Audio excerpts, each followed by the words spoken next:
Assalamualaikum warahmatullahi wabarakatuh.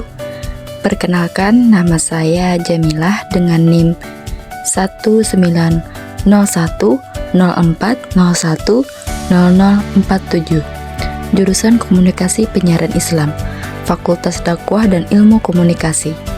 Di sini saya ingin melakukan ujian komprehensif mata kuliah Ilmu Dakwah yang diampu oleh Ibu Rizkiatul Hasanah MSOS. Di sini saya sudah mempersiapkan materi ilmu dakwah yang akan kita bahas.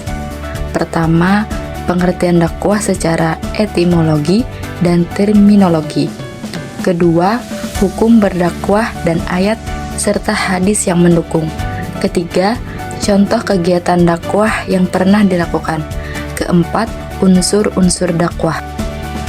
Dakwah secara etimologi atau bahasa, kata dakwah berasal dari bahasa Arab, yakni da'a, ud'u, yad'u, yang artinya memanggil, serulah, dan panggilan. Dakwah secara terminologi adalah mempunyai 3 hal pokok penting, yaitu pertama, dakwah adalah proses penyampaian ajaran Islam dari seorang kepada orang lain. Yang kedua, penyampaian ajaran Islam tersebut dapat berupa amar ma'ruf, ajakan kepada kebaikan, dan nahi mungkar, mencegah segala bentuk kemaksiatan. Amar ma'ruf pada hakikatnya lebih mudah dilaksanakan oleh setiap orang dibandingkan dengan nahi mungkar. Ketiga, usaha tersebut dilakukan dengan tujuan terbentuknya suatu individu atau masyarakat yang taat dan mengamalkan sepenuhnya seluruh ajaran Islam. Dengan demikian, dakwah adalah segala bentuk aktivitas penyampaian ajaran agama Islam kepada orang lain dengan berbagai cara yang bijaksana untuk terciptanya individu dan masyarakat yang menghayati dan mengamalkan ajaran Islam dalam semua sendi kehidupan. Hukum berdakwah adalah wajib dan fardu kifayah. Berikut ayat Al-Quran dan hadis yang mendukung.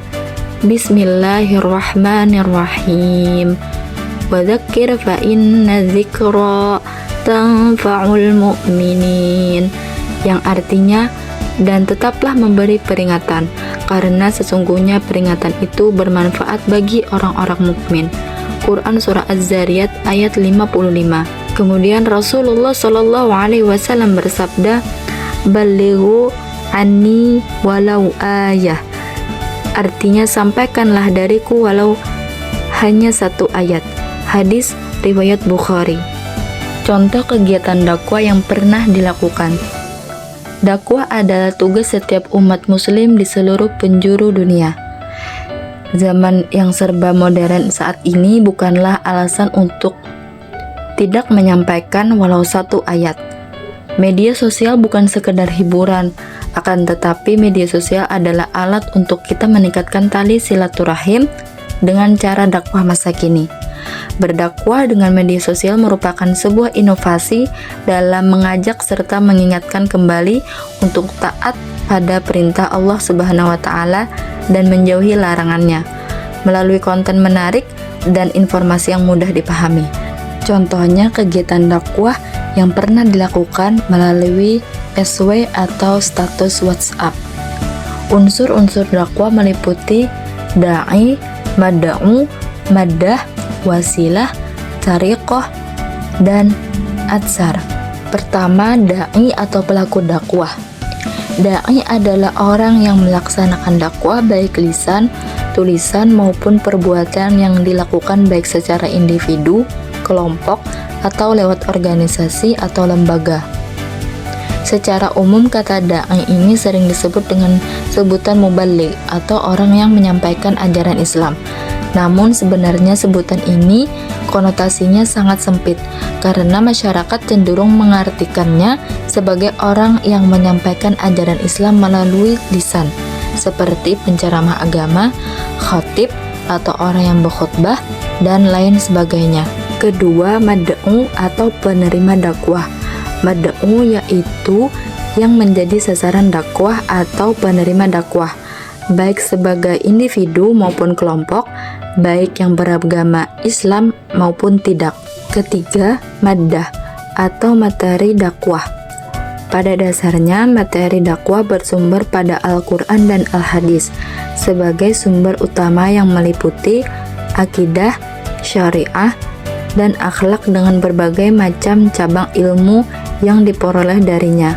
Materi dakwah tergantung pada tujuan dakwah yang hendak dicapai.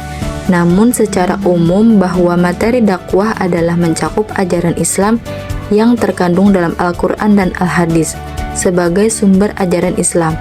Karena sangat luasnya ajaran yang terkandung dalam Al-Quran dan Hadis, maka dai harus cermat dan mampu dalam memilih materi yang akan disampaikan kepada mad'u dengan mempertimbangkan situasi dan kondisi masyarakat.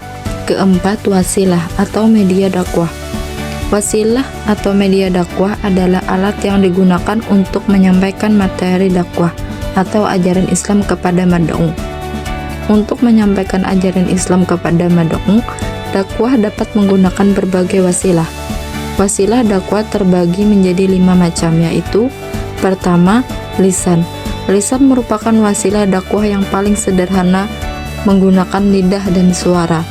Dakwah dengan wasilah ini dapat berbentuk pidato, ceramah, penyuluhan, lagu, dan musik.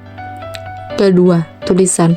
Tulisan merupakan wasilah dakwah yang menggunakan buku, majalah, surat kabar, surat menyurat, dan spanduk.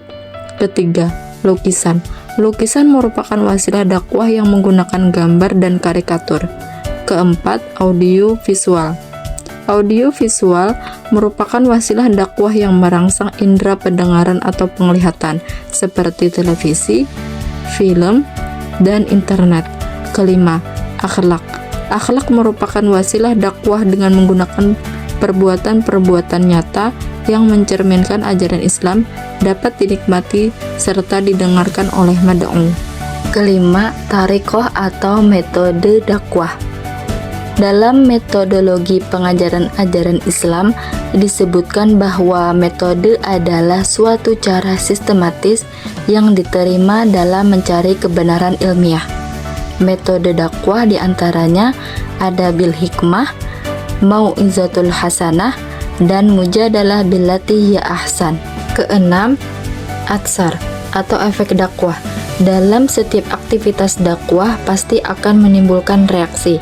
Artinya, jika dakwah telah dilakukan oleh seorang dai dengan materi dakwah, wasilah, dan tarikat tertentu, maka akan timbul respon dan efek pada mad'u atau penerima dakwah. Efek yang sering disebut dengan feedback atau umpan balik dari proses dakwah ini sering dilupakan atau tidak banyak menjadi perhatian para dai. Kebanyakan mereka menganggap bahwa setelah dakwah disampaikan maka selesailah dakwah. Padahal atsar atau umpan balik sangat besar artinya dalam penentuan langkah-langkah dakwah berikutnya. Demikian yang saya dapat jelaskan tentang ilmu dakwah pada ujian komprehensif ilmu dakwah ini. Kurang lebihnya saya mohon maaf. Wassalamualaikum warahmatullahi wabarakatuh.